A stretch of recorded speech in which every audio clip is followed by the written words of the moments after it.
ওকে, শোনা যাচ্ছে?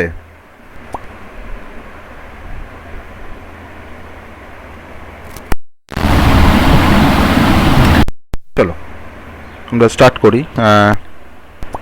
কথা ক্লিয়ার আসছে তো? কথা ক্লিয়ার আসছে হ্যাঁ আমার? স্যার। ওকে।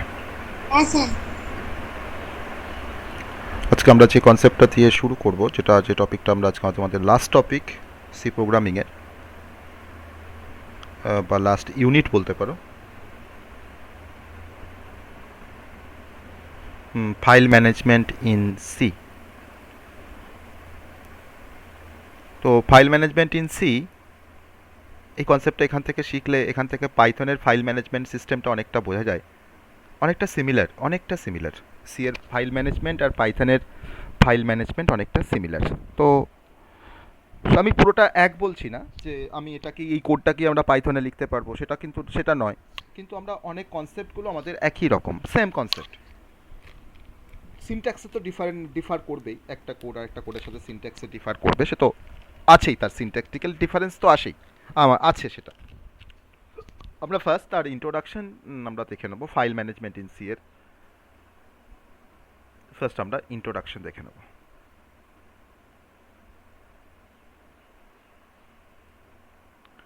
তো আমরা এতদিন পর্যন্ত আমরা দুটো ফাংশনকে নিয়ে আমরা খুব কাজ করেছি, তাই না? একটা হচ্ছে স্ক্যানএফ ফাংশন, আর একটা ফাংশন হচ্ছে প্রিন্টএফ ফাংশন। আমরা এই দুটো ফাংশনের আমরা ব্যবহার অনেক দেখেছি। আমরা এই দুটো ফাংশনকে বেসিক্যালি আমরা ইউজ করেছি রিড ডেটা, কোনো ডেটাকে রিড করার পারপাসে। আবার আমি এই ফাংশনটাকে আমরা ব্যবহার করেছি কোনো ডেটাকে রাইট করার পারপাসে। ওকে, রাইট ডেটা। এই দুটো ফাংশন নিয়ে আমরা খুব হ্যাবিচুয়েটেড। আমরা এর অ্যাপ্লিকেশনস, এর কনসেপ্ট আমরা অনেক দেখেছি। তো এই যে ফাংশনগুলো, এই ফাংশনগুলোকে আমরা আইও ফাংশন বলতে পারি, ইনপুট আউটপুট ফাংশন বলতে পারি, সেটা আমরা সিতে পড়েছি। স্ক্যানএফটা ইনপুট ফাংশন আর প্রিন্টএফটা হচ্ছে আউটপুট ফাংশন আমরা বলতে পারি, অবশ্যই বলতে পারি আমরা। এটা হচ্ছে ইনপুট ফাংশন আর এটা হচ্ছে আউটপুট ফাংশন। ওকে।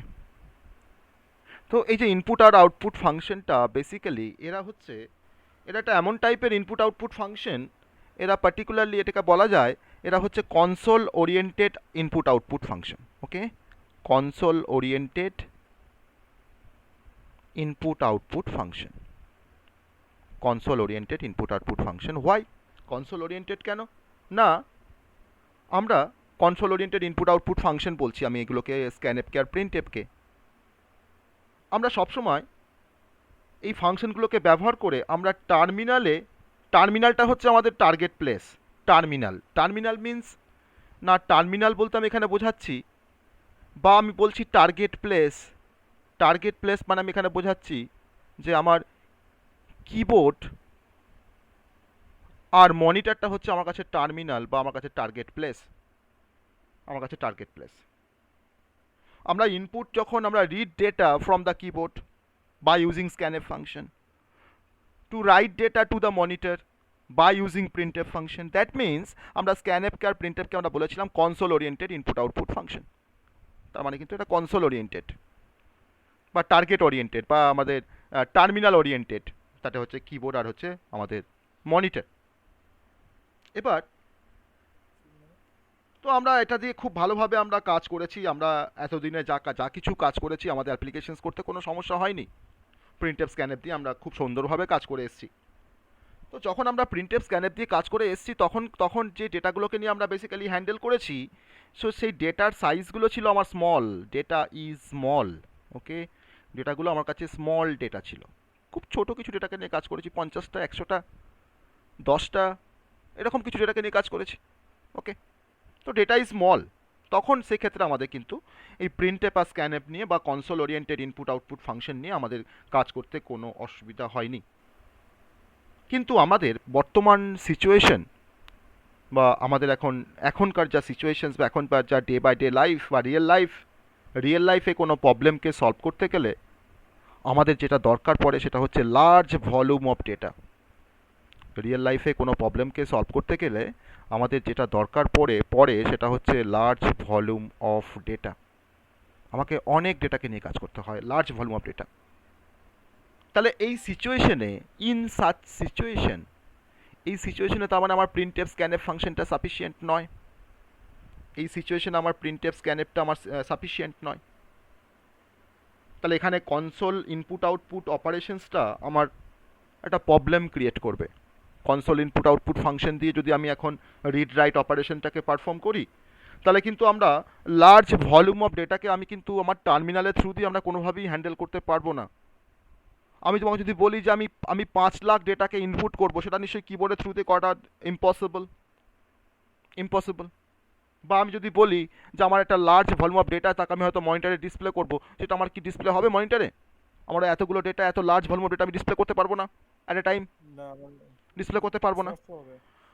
তাহলে এই সিচুয়েশনে আমরা লার্জ ভলিউম অফ ডেটাকে নিয়ে আমরা যদি কাজ করতে চাই, তো সেখানে যদি আমি ভাবি যে কেন পারবো না, স্ক্যানএফ প্রিন্টএফ ফাংশন দিয়ে তো আমি তো বেশ কাজ করছিলাম। তাহলে স্ক্যানএফ ফাংশন বা প্রিন্টএফ ফাংশন দিয়ে আমি লার্জ ভলিউম অফ ডেটাকে যদি আমরা হ্যান্ডেল করতে চাই, চেষ্টা করি যদি, তাহলে আমাদের কী কী প্রবলেম হতে পারে? কী কী প্রবলেম হতে পারে? নাম্বার ওয়ান, আমরা দুটো মেজর প্রবলেমের সম্মুখীন হতে পারি প্রিন্টএফ স্ক্যানএফ দিয়ে, বা আমরা console oriented input output function যদি আমরা কাজ করি। তাহলে কি প্রবলেম? না, to handle large volume of data, large volume of করতে পারবো না, ডেটা, বলো বলো। স্টোর করতে পারবো না কোনো পিডিএফ। হ্যাঁ, আমরা হ্যান্ডেল বলছি। হ্যান্ডেল বলা মানে হচ্ছে সেখানে তার মধ্যে তোমার স্টোর করা বলতে পারো, অ্যাক্সেস করা বলতে পারো, রিড করা বলতে পারো, সব কিছু বলতে পারো, সব কিছু বলতে পারো। To handle large volume of data through terminals, সেটা কিন্তু খুব মানে বোরিং একটা কাজ, একটা টাইম কনজিউমিং একটা টাস্ক, তাই না? সব থেকে মেন হচ্ছে টাইম কনজিউমিং। আমরা তো টাইমটাকে সবসময় সেভ করার চেষ্টা করি, কম সময়ে এক্সিকিউশন করার চেষ্টা করছি, টাইম কমপ্লেক্সিটি নিয়ে ভাবছি, স্পেস কমপ্লেক্সিটি নিয়ে ভাবছি। তাহলে সেখানে কি আমি আমার আমার যদি console oriented input output system দিয়ে বা কিবোর্ড বা মনিটর দিয়ে যদি আমি এখন ইনপুট দেওয়া শুরু করি একটা লার্জ ভলিউম অফ ডেটাকে, আমার তো বেসিক্যালি টাইমটা বেশি লাগবে। এটা একটা কাম্বারসাম, অনেকটা এফোর্ট দিতে হবে আমাকে, অনেকটা এফোর্ট দিতে হবে। আর সেকেন্ড প্রবলেমটা হচ্ছে যে যদি আমি প্রিন্টএফ বা স্ক্যানএফ দিয়ে, বা আমি স্ক্যানএফ দিয়ে যদি আমি রিড করি বা প্রিন্টএফ দিয়ে যদি আমি কিছু ডিসপ্লে করি, তাহলে সেই এন্টায়ার ডেটা আমার একটা প্রোগ্রাম যখন রান করা যখন কমপ্লিট হয়ে যায়, তখন আমি যে ডেটাগুলোকে আমি ইনপুট দিই আমার কম্পিউটারকে বা আমার প্রোগ্রামকে, বা যে ডেটাগুলো আমরা আউটপুট পাই আমার প্রোগ্রাম থেকে, আমরা কিন্তু কোনো ডেটাগুলোকে আমরা কোনোভাবেই সেভ করে রাখতে পারি না। আমার entire data will be lost after execution of the program. Okay, এটা তো ভ্যালিড, এটা তো আমরা ফেস করেছি এই প্রবলেমটা। আমি একটা অ্যারে অফ নাম্বারকে নিয়ে কাজ করছি, 10 নাম্বারসের অ্যারের মধ্যে আমি তার অ্যাসেন্ডিং ডিসেন্ডিং আমি তার আমি শর্টিং করছি। আমি যে 10টা নাম্বারকে আমি ইনপুট দেবো আমার প্রোগ্রামকে, সেই 10টা নাম্বারকে আমি কোথাও স্টোর করে রাখতে পারি আমার প্রোগ্রামের মধ্যে? আমার যখন প্রোগ্রামটা যখন হয়ে যায়, আমি আমি হয়তো প্রোগ্রামটা এক্সিকিউশনের সময় হয়তো অ্যারের মধ্যে স্টোর করে রাখলাম, কিন্তু আমার প্রোগ্রামটা যখন এক্সিকিউশন কমপ্লিট হয়ে যায়, তখন কি আমরা অ্যারে থেকে আর পেতে পারি সেই নাম্বারগুলোকে কোনোভাবে? পাই কি? পাই না। আবার আমার যে রেজাল্টটা আফটার দ্য শর্টিং, সেটা অ্যাসেন্ডিংই হোক বা ডিসেন্ডিং হোক, আমার যে রেজাল্টটা আমার যে শর্টিং করার পর আমাকে যেগুলো দেখাচ্ছে নাম্বারগুলো অ্যাসেন্ডিং বা ডিসেন্ডিং অর্ডারে, তাও কিন্তু আমরা কোনোভাবেই কোথাও স্টোর করে রাখতে পারি না, তাই না? তাহলে আমি লিখতে পারি the entire data is lost when either the programme is terminated, when either the program is terminated or computer is turned of. আমার মেশিনটা টার্ন অফ করে দিলাম, আমার ডেটাগুলো কিন্তু সব চলে গেল, আমার প্রোগ্রামে কিন্তু ডেটা কিন্তু কোথাও সেভ করা নেই। Or computer is turned of. এই দুটো প্রবলেমের সম্মুখীন হই আমরা যদি আমরা console oriented input output function নিয়ে যদি আমরা কাজ করি আমাদের প্রোগ্রামিংয়ে। আমাদের এতদিন পর্যন্ত রিকোয়ারমেন্ট পড়েনি যে কোথাও আমাকে ইনপুটগুলোকে স্টোর করে রাখতে হবে বা কোথাও আমাকে আউটপুটগুলোকে স্টোর করে রাখতে হবে। কেন পড়েনি? না, আমরা কিন্তু স্মল অ্যামাউন্ট অফ ডেটাকে নিয়ে আমরা কাজ করেছি, আমরা স্মলার কোনো প্রবলেমকে সলভ করেছি, আমরা স্মলার কোনো অ্যারিথমেটিক প্রবলেমকে সলভ করেছি। আমাকে লার্জ ভলিউম অফ ডেটাকে নিয়ে আমাকে কাজ করতে আমাকে হয়নি। আমরা ডেটা সেট নিয়ে কোনোদিনই কাজ করিনি, আমরা ডেটা নিয়ে কাজ করেছি, স্মল অ্যামাউন্ট অফ ডেটাকে নিয়ে কাজ করেছি। তো that is the major drawback of console oriented input output function, major drawback. Console oriented input output বলতে কি বলে একটু বলবেন? তোটাই তো বলছি তো, আমার প্রিন্টএপ আর স্ক্যানএপকে বলা হয় console oriented input output function. কেন? তারা কনসোলের সাথে রিলেটেড। কনসোল কোনটা? কনসোল হচ্ছে তোমার মনিটরটা কনসোল, আর তোমার কিবোর্ডটা হচ্ছে কনসোল। তার জন্য এটাকে বলা হয় console oriented input output function. আমি কিবোর্ড থেকে যখন ইনপুট নিই তখন আমাকে সেটা রিড করে কে? আমার স্ক্যানএপ ফাংশন। তার জন্য স্ক্যানএপকে বলা হয় কনসোল ওরিয়েন্টেড ইনপুট ফাংশন। আর প্রিন্টএপ দিয়ে আমি মনিটরে ডিসপ্লে করি। আমরা কি অন্য কোথাও ডিসপ্লে করতে পারি মনিটর ছাড়া? প্রিন্টএপ দিয়ে পারি? পারি না। আচ্ছা, তাহলে আমাদের তার মানে মনিটরটা কি? এটা কনসোল বা টার্মিনাল, তাই তো বলছিলাম এতক্ষণ ধরে, কনসোল বা টার্মিনাল। ওকে, সেকেন্ড লাইনটা স্যার একবার বলুন। সেকেন্ড লাইনটা বললাম যে entire data is lost when either the programme is terminated or computer is turned of. আমার প্রোগ্রাম যখন টার্মিনেট হয়ে যাচ্ছে তখন আমার এন্টায়ার ডেটা, প্রোগ্রামের জন্য যেগুলো আমি ইনপুট দিয়েছি বা যেগুলো আমি আউটপুট পেয়েছি প্রোগ্রাম থেকে, আমার সব লস্ট হয়ে যায়। অথবা যদি আমরা কম্পিউটারকে যদি টার্ন অফ করে দিই তাহলেও কিন্তু সেটা ডেটাগুলোকে আমরা ফিরে পেতে পারি না। ঠিক আছে, সেটা তো আমাদের বলতে পারি, তো এটা আমাদের একটা ডিসঅ্যাডভান্টেজ আমাদের কনসোল ওরিয়েন্টেড ইনপুট আউটপুট সিস্টেমের, তাই না? এটা সবাই আমরা এগ্রি করছি তো, এটা সবাই আমরা এগ্রি করছি তো, যেটা আমরা, হ্যাঁ এটা রিয়েল ফ্যাক্ট। হ্যাঁ স্যার। হ্যাঁ, এটা রিয়েল ফ্যাক্ট, এটা আমরা সবাই কিন্তু এগ্রি করছি, এটা রিয়েল ফ্যাক্ট, সত্যি রিয়েল ফ্যাক্ট এটা। হ্যাঁ, এটা আমরা ফেস করি, এটা আমরা ফেস করেছি। হ্যাঁ, আমাদের কাছে রিকোয়ারমেন্ট আসেনি যে লার্জ ভলিউম ডেটাকে নিয়ে কাজ করতে হবে। আমরা স্মল অ্যামাউন্ট নিয়ে আমরা কতদিন ধরে খুশি ছিলাম, আমাদের কাজ হয়ে যাচ্ছে, আমাদের রিকোয়ারমেন্ট ফুলফিল হয়ে যাচ্ছে, আবার কি, আর দরকার নেই আমার কিছু। তো এখন আমাদের যেটা দরকার, তো ইট ইজ নেসেসারি যে আমাদের একটা এমন অ্যাপ্রোচ দরকার, এমন অ্যাপ্রোচ মানে এমন একটা ফ্লেক্সিবল অ্যাপ্রোচ দরকার যেখানে ডেটাগুলোকে আমরা, আমার প্রোগ্রামের ডেটা, আমার প্রোগ্রামের ইনপুট ডেটা, আমার প্রোগ্রাম থেকে পাওয়া আউটপুট ডেটা, তাকে আমাকে এখন স্টোর করে রাখার দরকার পড়ছে ডিস্কের মধ্যে, হার্ড ডিস্ক। আমরা হার্ড ডিস্কের মধ্যে আমাদের ইনপুটটাকে স্টোর করে রাখবো, আমাদের আউটপুটটাকে আমরা হার্ড ডিস্কের মধ্যে আমরা স্টোর করে রাখবো। তাহলে যখন আমরা হার্ড ডিস্কের মধ্যে যদি আমরা ডেটাগুলোকে যদি আমরা স্টোর করে রাখতে পারি, তাহলে আমার সেই ডেটাগুলো যখনই দরকার পড়বে আমি তখন হার্ড ডিস্ক থেকে আমি সেই ডেটাগুলোকে যখন খুশি আমি তাকে রিড করতে পারবো, তাকে আমরা রিড করতে পারবো। তাহলে এখানে আমার যে আমি হার্ড ডিস্কের মধ্যে যখন আমি একবার যখন স্টোর করে ফেলছি ডেটাগুলোকে, আমার কিন্তু ডেস্ট্রয় হওয়ার কিন্তু আর কোনো চান্সেস নেই। আমার কিন্তু ডেস্ট্রয় হওয়ার, আমার লস্ট হয়ে যাওয়ার কোনো চান্সেস আছে? আর কোনো চান্সেস নেই। আমি না পারছি, আমি সেটাকে ডেস্ট্রয় করতে পারবো না, ডেস্ট্রয় হচ্ছে না আমার ডেটাগুলো, আমার ডেটাগুলো কিন্তু কোনোভাবেই লস্ট হচ্ছে না। তাহলে আমরা যে মেথডটা বা যে ফ্লেক্সিবল অ্যাপ্রোচটা আমরা এখানে ফলো করে আমার ডেটাগুলোকে আমি হার্ড ডিস্কের মধ্যে স্টোর করে রাখতে পারবো, বা যে ফ্লেক্সিবল মেথডটা ফলো করে আমি আমার হার্ড ডিস্কের ডেটাগুলোকে যখন দরকার আমি তখন অ্যাক্সেস করতে পারবো হোয়েন এভার নেসেসারি, তো সেই অ্যাপ্রোচটার নাম হচ্ছে ফাইল ম্যানেজমেন্ট। সেই অ্যাপ্রোচটার নাম হচ্ছে ফাইল ম্যানেজমেন্ট ইন সি। ওকে, তো ফাইল ম্যানেজমেন্ট ইন সি এটা বেসিক্যালি একটা অ্যাপ্রোচ বা একটা মেথড যার হেল্প নিয়ে আমরা ডেটাগুলোকে হার্ড ডিস্কের মধ্যে স্টোর করে রাখতে পারি। যখন তখন আমার দরকার পড়বে ডেটাগুলোকে, আমি তখন হার্ড ডিস্ক থেকে ডেটাগুলোকে আমি অ্যাক্সেস করে কাজ করতে পারবো, রিড করতে পারবো আমার যখন দরকার পড়বে। তাহলে ডেটাগুলোকে আমরা ডেস্ট্রয় হওয়ার হাত থেকে আমরা রক্ষা করতে পারছি, আমার ডেটাগুলো লস্ট হয়ে যাওয়ার হাত থেকে আমরা তাকে প্রিভেন্ট করতে পারছি, আমার যখন দরকার পড়ে তখন তাকে নিয়ে আমরা অ্যাক্সেস করতে পারছি। তার মানে আমরা আমাদের প্রোগ্রামের ইনপুট ডেটা, আমার প্রোগ্রামের আউটপুট ডেটা আমি কিন্তু স্টোর করে রাখতে পারছি হার্ড ডিস্কের মধ্যে। তাহলে হার্ড ডিস্কের মধ্যে তো আমরা ডেটাগুলোকে তো আমরা তো আর ডেটাগুলোকে তো রাখতে পারি না। আমরা কি হার্ড ডিস্কের মধ্যে একটা ডেটাকে আমরা কি স্টোর করে রাখতে পারবো যে আমার A=5 বা B=6 বা আমার সিটা হচ্ছে রেজাল্ট 11, তো আমি কি এইভাবে কি আমরা স্টোর করে রাখতে পারি হার্ড ডিস্কের মধ্যে কোনো ডেটাকে? পারি না, তাই না? পারি না, আমাকে পারি না। চেঞ্জ হয় সেটা পরের কথা, আমি ডেটাটাকে স্টোর করবো, আমি চেঞ্জ, আমি কোনো গল্প এখন আসছি না, আমি বলছি আমি চেঞ্জ করবো না। তো আমি A=5 আর B=6 বা C=11টাকে কি আমরা হার্ড ডিস্কের মধ্যে অ্যাজ এ আমি রাখতে পারবো? রিয়েল ফ্যাক্টে ভাবো, তুমি পারবে রাখতে হার্ড ডিস্কের মধ্যে A=5 রাখতে পারবে? স্টোর করতে পারবে A=5? বলো, কেউ পারবে রাখতে A=5কে? কেউ রাখতে পারবে না। কেন পারবে না? না, তার কারণটা হচ্ছে স্যার, আমরা কোনো ডেটাকে আমরা কোনোভাবেই আমরা ডিস্কের মধ্যে স্টোর করে রাখতে পারি না। যে মেথডটা আমাকে যে মেথডটা আমাকে এখানে আমাকে যে কনসেপ্টটা এখানে ব্যবহার করতে হয়, যার থ্রু দিয়ে আমি ডেটাটাকে আমি হার্ড ডিস্কের মধ্যে স্টোর করে রাখতে পারি, সেই কনসেপ্টটার নামই হচ্ছে স্যার ফাইল। আমাকে ডেটাটাকে ফাইলের মধ্যে রাখতে হবে ফার্স্টে এজ ইকুয়াল টু 5টাকে, বা বি ইজ ইকুয়াল টু 6কে, বা সি ইজ ইকুয়াল টু 11কে। আমাকে ফার্স্টে ফাইলের মধ্যে এটাকে স্টোর করতে হবে। তারপর সেই ফাইলটাকে নিয়ে গিয়ে আমি কোথায় রাখবো?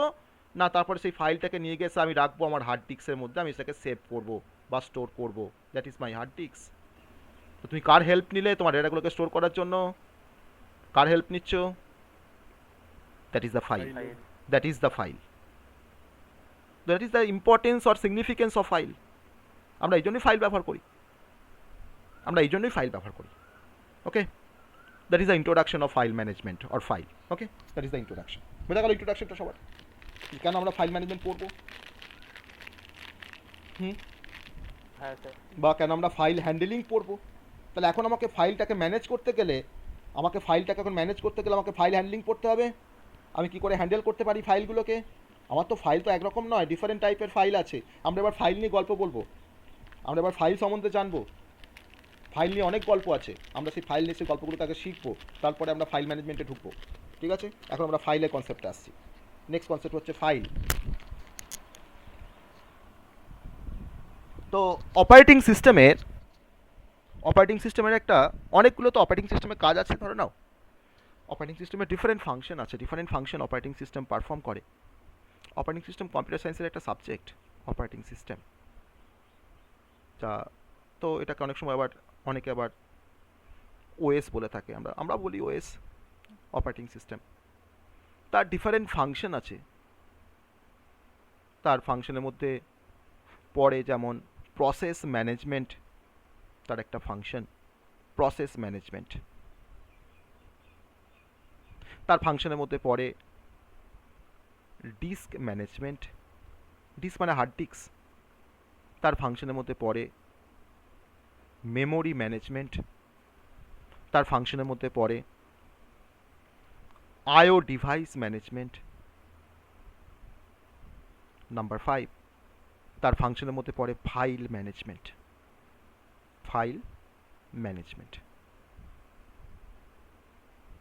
তো আমরা পড়তে যাচ্ছি ফাইল ম্যানেজমেন্ট। এটা বেসিক্যালি কাজটা কাজটা হচ্ছে অপারেটিং সিস্টেমের। আমার সিস্টেমে আমার কম্পিউটার সিস্টেমে যত ফাইল আছে, সমস্ত ফাইলগুলোকে দেখাশোনা করার কাজ কে করে? না, আমাদের অপারেটিং সিস্টেম। সমস্ত ফাইলগুলোকে ম্যানেজ করে কে? Operating system. এবার প্রশ্ন হবে স্যার কীভাবে ম্যানেজ করে, সেটা আমরা শিখবো। কীভাবে ম্যানেজ করছে অপারেটিং সিস্টেম, কীভাবে ম্যানেজ করছে সেটা আমরা শিখবো, যে কী করে ফাইলগুলোকে ম্যানেজ করা হয়। আমি ফাইল নিয়ে যা কিছু অপারেশনস করি, আমরা ফাইলের মধ্যে অনেক কিছু অপারেশন করতে পারি। একটা ফাইলকে আমরা অনেকগুলো ফাইলকে নিয়ে আমরা অনেক ধরনের অপারেশন করতে পারি। তো অপারেশনসগুলোর মধ্যে কিন্তু আমাদের ম্যানেজমেন্টের যে কনসেপ্টটা, সেটা কিন্তু আমাদের ওখানে হাইড করা আছে, যে আমরা প্রতিটা অপারেশন করতে গেলে কিন্তু আমাকে ফাইলটাকে ম্যানেজ করতে হবে আগে প্রপারলি, তবে কিন্তু সেই অপারেশনগুলোকে আমরা পারফর্ম করতে পারবো না। যেমন কীরকমভাবে ফাইলগুলোকে ম্যানেজ করে, দেখো, আমরা ডিফারেন্ট সিস্টেমের আমার যে ফাইলগুলো আছে, আমার কোথাও অ্যাপ্লিকেশন ফাইল আছে, কোথাও সিস্টেম ফাইল আছে। তো প্রত্যেকটা ফাইল কিন্তু দেখো আমার কিন্তু লোকেশন সেপারেট করা আছে আমাদের ডিস্কের মধ্যে। আমাদের ওএসের যত ফাইল সব দেখো কিন্তু আমাদের প্রোগ্রাম ফাইলসের মধ্যে থাকে বেসিক্যালি, বা যাকে আমরা সিস্টেম ফাইল বলি। সব ম্যাক্সিমাম কিন্তু দেখো আমার প্রোগ্রাম ফাইলসের মধ্যে থাকে। প্রোগ্রাম ফাইলস, ওএসের যত ফাইল সব কিন্তু দেখো বেসিক্যালি ওএসের যা কিছু ফাইল বা যার সাপোর্টিং যা কিছু রুটিন, যা কিছু ফাইল, সব কিন্তু আমাদের একটা পার্টিকুলার ড্রাইভ আমাকে সিলেক্ট করতে বলে, যে সি ড্রাইভ না ডি, তুমি কোথায় ওটাকে ইনস্টল করবে তোমার ওএসটাকে। তো আমরা সবাই সিটাকে চুজ করি, বাই ডিফল্ট। তো সি এর মধ্যে আমার প্রোগ্রাম ফাইলস x86 আমার একটা ফোল্ডার তৈরি হয়ে যায়। তার মধ্যে আমার যা কিছু ফাইল সব কিন্তু সেখানে স্টোর হয়। তো ফাইল ম্যানেজমেন্টের একটা পারপাস আছে আমাদের কম্পিউটার সিস্টেমে। যদি আমরা ম্যানেজ করতে না পারতাম ফাইলগুলোকে, তাহলে কিন্তু ফাইলগুলো আমার হ্যাপাজার স্টোর থাকতো হার্ড ডিস্কের যেখানে খুশি। আমি একই নামের অনেক ফাইলকে আমি স্টোর করে রাখতে পারতাম। তুমি কিন্তু কোনোভাবেই একই নামে তুমি কিন্তু মাল্টিপল ফাইল কিন্তু তুমি স্টোর করতে পারবে না হার্ড ডিস্কের মধ্যে। পারো? একই নামে ডিফারেন্ট ফাইলকে তুমি স্টোর করতে পারো হার্ড ডিস্কের মধ্যে? পারি না আমরা। আমাকে কি দেখায়, আমি ধরো না হয়তো a.docx বলে একটা ফাইল তৈরি করেছি, আমি তারপরে ধরো না হয়তো আমি আবার একটা ফাইলের নাম দিচ্ছি a.docx। আমরা কি পারবো এই ফাইলটা তৈরি করতে বা সেভ করতে হার্ড ডিস্কের মধ্যে সেম প্লেসে রাখতে পারবো? রাখতে পারছি না। দেবেন। কেন পারছি না? তাহলে আমি যখনই a.do6 আমি সেভ করার পর আমি যখন আবার যখন a.do6 আমি যখন একটা ফাইলকে ক্রিয়েট করে যখন আবার সেভ অ্যাজ করতে যাচ্ছি তখন আমাকে একটা পপ আপ দেখাচ্ছে যে ফাইল অলরেডি এক্সিস্ট। আমাকে তখন এটাকে রিনেম করতে বলছে ফাইলটাকে আইদার, অথবা আমাকে কি বলছে ফাইলটাকে মার্জ করতে বলছে, তাই না? তাহলে এই খেয়ালটা কে রাখছে যে আমি একই নামে দুবার ফাইলটা তৈরি করছি? কে এর হিসাব রাখছে? কে দেখছে? কে এগুলোকে? Operating system. এটা কিন্তু দেখছে কিন্তু অপারেটিং সিস্টেম, তার কাজে ওএস দেখছে।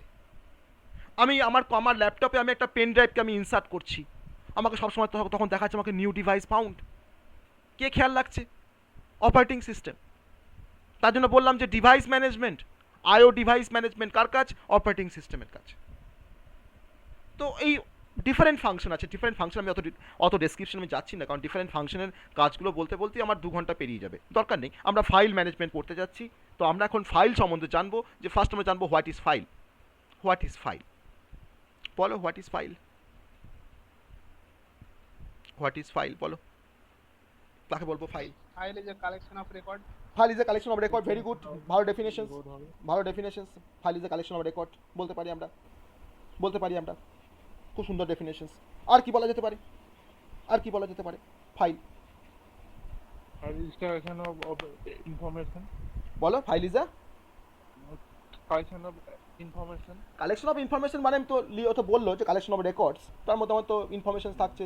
আমার কালেকশন অফ সেখানে তোমার স্টোর হচ্ছে তোমার collection of data.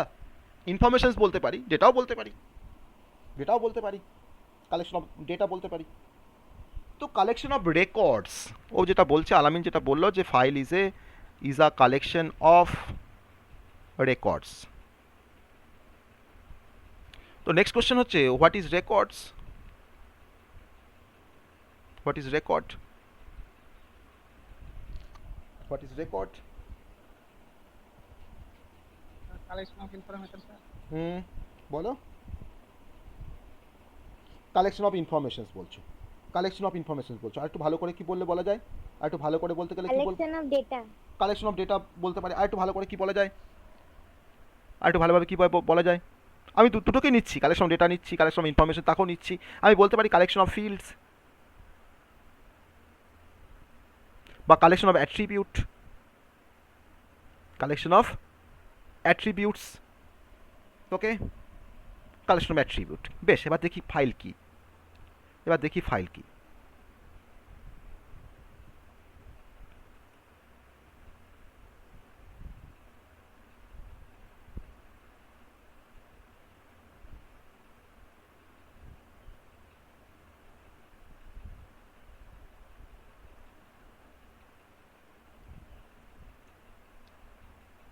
Sir, file is a set of. Hello, sir. A file is a set of table হতে পারে কি? হ্যাঁ বলতে পারি, বলতে পারি, সেট অফ টেবিলস বলতে পারি। কারণ এখানে স্যার কলম আর রো এর মিলন ইয়েগুলো পাবো, তো তবেই তো রেকর্ডগুলো পাবো স্যার। হ্যাঁ, তার জন্যই তো আমি একটা টেবিলকে এখানে ফার্স্ট ড্র করলাম ফাইল বলতে গিয়ে, তাই না? আমি এখানে কি দেখিয়েছি না, collection of records. Collection of রেকর্ডকে আমরা বলছি ফাইল। তাহলে একটা রেকর্ড মানে কোনটা বোঝায়? আমি একটা নাম লিখছি, ধরো আমি এখানে নাম লিখছি, ধরো হয়তো সৌভিক, রোল লিখলাম 1, অ্যাড্রেস লিখলাম ধরো হয়তো কলকাতা, ফোন নাম্বার লিখলাম হয়তো 8910 সামথিং, ডেটাগুলো স্যার রেকর্ড। আর আমি তোমার ডিপার্টমেন্ট লিখছি ডিএমই। তাহলে এটা রেকর্ড কোনটা? রেকর্ড বলতে কোনটা? ডেটাগুলো, রো ওয়াইজ ডেটাগুলোকে একসাথে বলছি আমরা রেকর্ড। তাহলে এই রোটাকে বলছি আমি সৌভিকের রেকর্ড। এই রোটাকে আবার তোমার ডেটাবেস ম্যানেজমেন্ট সিস্টেমে তোমার বলা হয় টাপল। ওকে, এই রোটাকে আবার ডেটাবেস ম্যানেজমেন্ট সিস্টেমে তোমার বলা হয় টাপল। এবার পাইথন যারা আছে তারা যেন ভেবো না যেন যে পাইথনের টাপল, সেই টাপল নয় কিন্তু এটা, ঠিক আছে? ডেটাবেস ম্যানেজমেন্ট সিস্টেমে রোকে বলা হয় টাপল দিয়ে ডিনোট করা হয়, টাপল বলা হয় রোকে, ঠিক আছে? তাহলে একটা রোয়ের মধ্যে আমার কি আছে? সৌভিকের নেম আছে। তো এই যে নেম, এই নেমটা হচ্ছে একটা অ্যাট্রিবিউট, নেমটা হচ্ছে একটা অ্যাট্রিবিউট, রোলটা হচ্ছে একটা অ্যাট্রিবিউট, অ্যাড্রেসটা হচ্ছে আরেকটা অ্যাট্রিবিউট, ফোন নাম্বারটা হচ্ছে আরেকটা অ্যাট্রিবিউট, আর ডিপার্টমেন্টটা হচ্ছে আরেকটা অ্যাট্রিবিউট বা ফিল্ডস। এটাকে অ্যাট্রিবিউটও বলা হয়, আবার এটাকে বলা হয় কি? ফিল্ডস বলা হয়। তাহলে কালেকশন অফ ফিল্ডসকে আমরা বলতে পারি রেকর্ডস। Yes or no? বলতে পারি তো? কালেকশন অফ ফিল্ডসকে বলতে পারি রেকর্ড।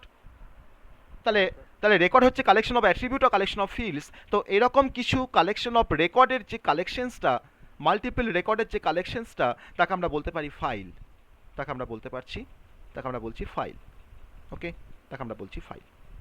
ওকে, এক কথায় বলতে গেলে এবার আমরা আবার বলতে পারি যে ফাইল হচ্ছে এমন একটা মিডিয়া ফাইল, তো যা থ্রু দিয়ে আমি কোনো ডেটাকে আমরা হার্ড ডিস্কে স্টোর করতে পারি। আমরা যখন কোনো ডেটাকে আমরা হার্ড ডিস্কে স্টোর করি, তখন সেই ডেটাকে আমাকে স্টোর করতে হয় as a form of file আমাকে সেটাকে স্টোর করতে হয়, তাই না? বলতে পারি আমরা as a form of file. আমি একটা অডিও ডেটাকে আমি স্টোর করব হার্ড ডিস্কের মধ্যে। তার জন্য আমাকে অডিও ডেটাকে আমাকে স্টোর করতে হয় একটা অডিও ফাইলের মধ্যে। তারপর সেই অডিও ফাইলটাকে আমরা স্টোর করি কোথায়? হার্ড ডিস্কে। Yes or no? করি তো। আমরা একটা ইমেজের কোনো ডেটাকে আমি স্টোর করব হার্ড ডিস্কে, আমাকে একটা ইমেজ ফাইল তৈরি করতে হয়। তার ডিফারেন্ট এক্সটেনশন আছে, ইমেজ ফাইলে ডিফারেন্ট এক্সটেনশন আছে। আমি সেই ইমেজ ফাইলটাকে তোমার স্টোর করি হার্ড ডিস্কের মধ্যে। আমি একটা টেক্সট ডকুমেন্ট লিখছি, টেক্সট ডকুমেন্টটাকে আমি স্টোর করব হার্ড ডিস্কের মধ্যে। তো টেক্সট ডকুমেন্টটাকে আমাকে হার্ড ডিস্কের মধ্যে স্টোর করতে গেলে আমাকে সেটাকে স্টোর করতে হয় as a form of text file. আমাকে স্টোর করতে হয় টেক্সট ফাইলটাকে। তার মধ্যে কি থাকে না, আমার টেক্সচুয়াল ডেটা থাকে বা টেক্সচুয়াল ডকুমেন্ট থাকে। আমি একটা ওয়ার্ড ডকুমেন্টকে আমি স্টোর করব, আমাকে একটা ওয়ার্ড ফাইল তৈরি করতে হয়, আমাকে সেটাকে স্টোর করতে হয় হার্ড ডিস্কের মধ্যে। আমি সিতে একটা প্রোগ্রাম তৈরি করছি, আমি একটা সোর্স কোড লিখছি সি দিয়ে বা সি প্লাস প্লাস দিয়ে বা জাভা দিয়ে একটা সোর্স কোড লিখছি। আমাকে তৈরি করতে হয়, তাকে ফর্ম তৈরি করতে হয় আমাকে সোর্স ফাইল। সেই সোর্স ফাইলটা ডিফারেন্ট এক্সটেনশন হয়। যদি সি দিয়ে লিখি প্রোগ্রামটা ডট সি হবে তার এক্সটেনশন, যদি সি প্লাস প্লাস দিয়ে লিখি তাহলে ডট সিপিপি হবে, যদি জাভা দিয়ে লিখি ডট জাভা হবে, যদি পিএইচপি দিয়ে লিখি ডট পিএইচপি হবে, যদি আমি জাভাস্ক্রিপ্ট দিয়ে লিখি ডট জেএস হবে। তখন সেই সোর্স ফাইলটাকে আমরা হার্ড ডিস্কের মধ্যে আমরা স্টোর করতে পারি। তাহলে আমরা যা কিছু ডেটাকে আমি স্টোর করব, আমাকে স্টোর করতে হয় as a form of file. Okay, that is the basic introduction of file. তো আমি আবার ঘুরিয়ে বলতে পারি, আমি আবার ফাইলের একটা ডেফিনেশনস বলবো, খুব ছোট্ট একটা ডেফিনেশনস বলবো ফাইলের। যে ফাইল, আমি দেখো আবার বলতে ফাইল ডেফিনেশন বলতে থাকো। A file is a place, দেখো বলতে পারি কিনা, on the disk. File is a place on the disk, okay, where a group of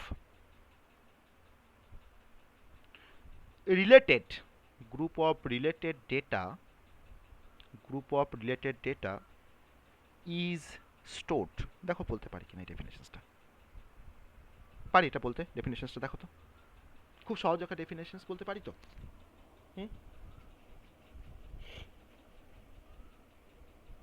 দেখো এটা বলতে পারি তো, ডেফিনেশনসটা খুব সহজে বলতে পারি। আমি সমস্ত অ্যাসপেক্ট আমি ছেড়ে দিলাম, আমি এইটুকু জাস্ট বলছি যে file is a place on the disk. কোথায় প্লেসটা? না, ডিস্কের মধ্যে একটা প্লেস যেখানে আমি কিছু গ্রুপ অফ রিলেটেড ডেটাকে আমরা স্টোর করে রাখতে পারি। আমার এই সৌভিকের নেম একটা ডেটা, নেমটা কিন্তু একটা ডেটা, রোল নাম্বার একটা ডেটা, ডিপার্টমেন্ট একটা ডেটা, ফোন নাম্বার ডেটা একটা, ডিপার্টমেন্ট একটা ডেটা। তো তাকে আমরা একসময় কী বলছি? Group of related data. কেন গ্রুপ অফ রিলেটেড ডেটা? কেন না, সৌভিকের নাম, সৌভিকের roll number, that is the related. তাহলে তাকে তো এক কথা বলা হয় রেকর্ড, যেটা আলামিন বলছিল যে কালেকশন অফ রেকর্ড। তো কালেকশন অফ রেকর্ড মানেই তো আমার রিলেটেড ডেটা বা গ্রুপ অফ রিলেটেড ডেটা, তাকে তো বলা হয় রেকর্ডস এক কথায়, তাই না? That is the file. তো এবার আমরা চলে আসবো ফাইল টাইপ। ফাইলের কী কী টাইপ আছে, ফাইল টাইপস। ওকে, ফাইল টাইপস। তো এগুলো ভালো লাগছে তো? আমাদের আসল কনসেপ্টটা আসতে গেলে এগুলো জানতে হবে, আমি তার জন্য এগুলোকে বলছি আরও, ঠিক আছে? আসল কনসেপ্টে ঢুকতে গেলে আমাদের তার প্রিরিকুইজিট স্টাডিগুলো একটু দরকার, তাই না? আমরা ফাইল না জেনে যদি আমরা ফাইল হ্যান্ডলিং করতে যাই, তাহলে তো আমাদের কি শেখাটা কি কমপ্লিট হবে? শেখাটা কমপ্লিট হবে না। তার জন্য আমি আগে এগুলোকে একটু বলে নিচ্ছি, হ্যাঁ? যদি এগুলো কিন্তু আমাদের যে সি এর মধ্যে, স্যার এর মধ্যে আছে কি বা নেই তা বলছি না, কিন্তু কনসেপ্ট আমাদের জেনে রাখা দরকার ফাইল ম্যানেজমেন্ট পড়তে গেলে, আমাদের কনসেপ্টটা জেনে রাখা দরকার। ওকে, বলো ফাইল টাইপস, কী কী টাইপের ফাইল হতে পারে? আমরা দেখেছি, কিন্তু আমরা অনেক দেখি file,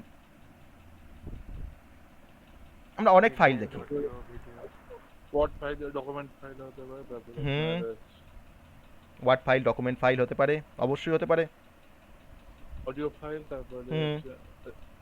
programme file, program files, তারপর ইমেজ ফাইল হতে পারে। ইমেজ ফাইল হতে পারে। বেশ, বলো।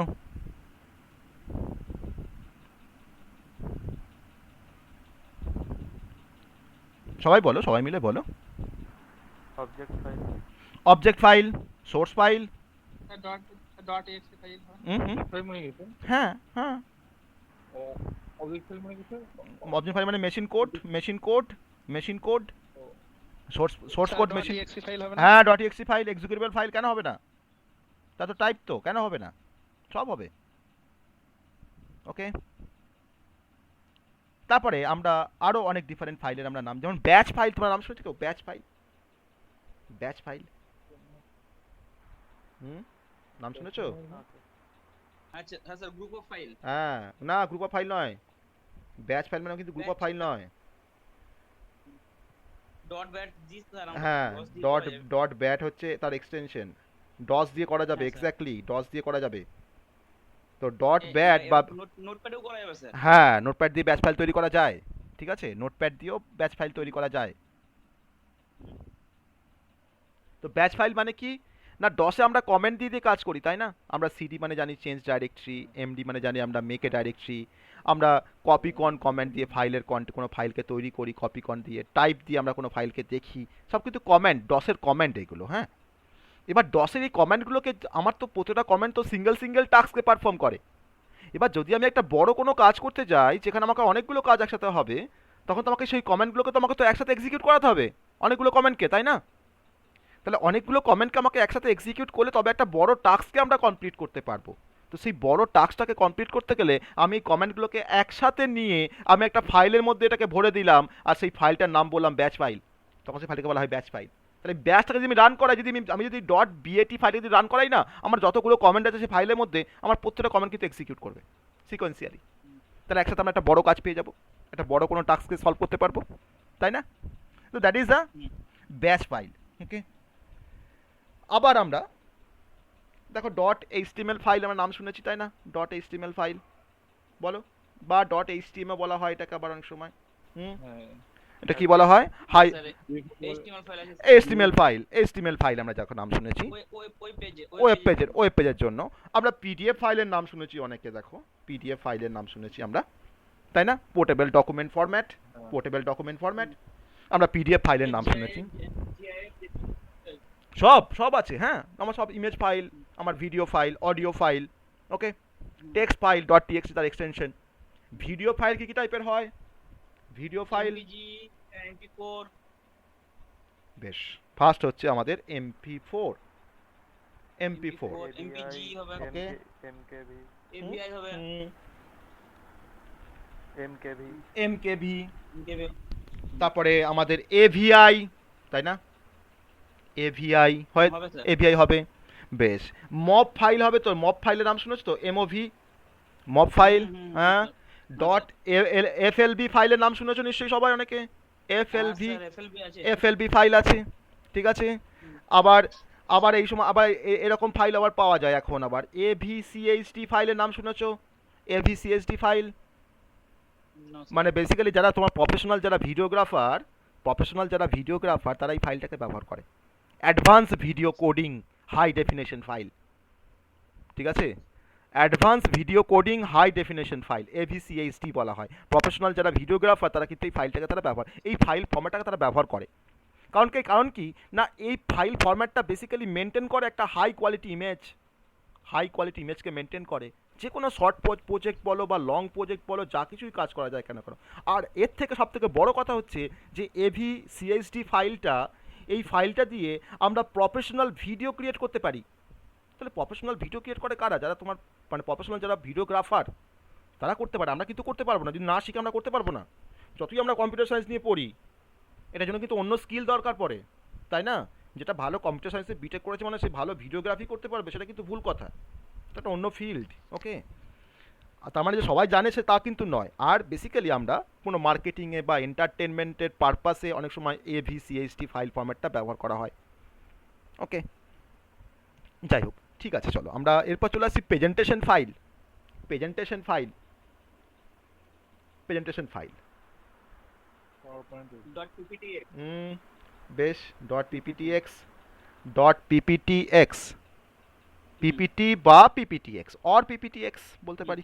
ওল্ডার ভার্সনে পিপিটি update আর আপডেটেড ভার্সন হচ্ছে পিপিটিএক্স, তাই না? বলতে পারি তো? pptx ওকে, এটা বেসিক্যালি হ্যাঁ, তোমার, স্যার, অবশ্যই। এটা মাইক্রোসফটের, এটা তোমার ক্রিয়েট করেছে কে? মাইক্রোসফট, তাই না? মাইক্রোসফট। আমরা স্লাইড শো দিয়ে কোনো পপুলার ওয়েতে আমরা স্লাইড শোকে আমরা শেয়ার করতে পারি, আমরা কোনো স্লাইড শোকে প্রেজেন্টেশন করতে পারি, আপলোড করতে পারি, সব কিছু করতে পারি আমাদের এই পাওয়ার পয়েন্ট সফটওয়্যারের হেল্প নিয়ে, মানে। তারপর হচ্ছে তোমার ওপেন ডকুমেন্ট প্রেজেন্টেশনস, ওডিপি বলে একটা ফাইল ফরম্যাট আছে, ODP, open document presentation file, ODP, ঠিক আছে? এটা ওপেন অফিস দিয়ে এটা তৈরি করা যায়, ওপেন অফিস দিয়ে তৈরি করা যায়, ওকে। অ্যাপেলের একটা প্রেজেন্টেশন ফাইল আছে যার নাম হচ্ছে Apple Keynote file. Apple Keynote ফাইলটাকে তোমার কি ফাইল বলা হয়? KEY, কি ফাইল বলা হয়? জাস্ট জেনে রাখো, আমি জাস্ট বলছি, ফাইলের কথা আসলো বলে টাইপস অফ ফাইল বললে আমরা এগুলো কিন্তু আমরা অনেকে নাম শুনেছি হয়তো, কিন্তু একটু ডিটেলসে বলছি আমি, আর কোনো কারণ নয় এটার ক্ষেত্রে, ওকে। WAV ফাইল তোমরা পড়েছো, অডিও ফাইলের মধ্যে WAV ফাইল নাম শুনেছো তোমরা সবাই নিশ্চয়ই, WAV ফাইল তোমরা নাম শুনেছো, ঠিক আছে। আমি আর ডিটেলসে যাচ্ছি না ফাইলের টাইপ নিয়ে, আমরা বেসিক্যালি যে টাইপের ফাইল নিয়ে আমরা কাজ করছি, আমাদের এখানে যে টাইপের ফাইল দরকার পড়বে সেটা হচ্ছে আমরা টেক্সট ফাইল, ড্যাট ফাইলে তোমার নাম শুনেছো, ডট ড্যাট ফাইলের নাম শুনেছো তোমরা সবাই, ডট ড্যাট dot dat আছে স্যার। ডেটা ফাইল বলা হয়, ডট টিএক্সটি তোমরা নাম শুনেছো, ডট টিএক্সটি। আমরা basically dot that, dot TXT এই ধরনের, PPTM বলে স্যার কোন একটা ফাইল আছে? হ্যাঁ হ্যাঁ হ্যাঁ, পিপি PPTM. ডট পিপিটিএম কি টাইপের ফাইল বলো তো আমি বলতে পারবো, কি টাইপের ফাইল বলো? ডট নামটা শুনেছিলাম স্যার। PowerPoint ওটা। ডট পিপি PowerPoint এ কি মাইক্রো এনাবেল কিছু একটা এরকম ডট একটা- পিপিটিএম এক্সটেনশন থাকে তো ফাইলটার, হ্যাঁ হ্যাঁ এটা- PPTM. হ্যাঁ পিপিটিএম তো, এটা তোমার হচ্ছে মাইক্রোসফটের একটা তোমার পাওয়ার পয়েন্ট, মানে একটা তোমার এক্সএমএল একটা অ্যাপ্লিকেশনস, বেসিক্যালি এক্সএমএল এর একটা অ্যাপ্লিকেশনস, এক্সটেন্ডেড মার্কআপ ল্যাঙ্গুয়েজের একটা অ্যাপ্লিকেশনস। এটা মাইক্রোসফটেরই, মাইক্রোসফটের PowerPoint open XML macro enable presentation file, dot PPTM, ঠিক আছে? ডট পিপিটিএম তার এক্সটেনশনটা হয়, ওকে। এর কাজ কি স্যার?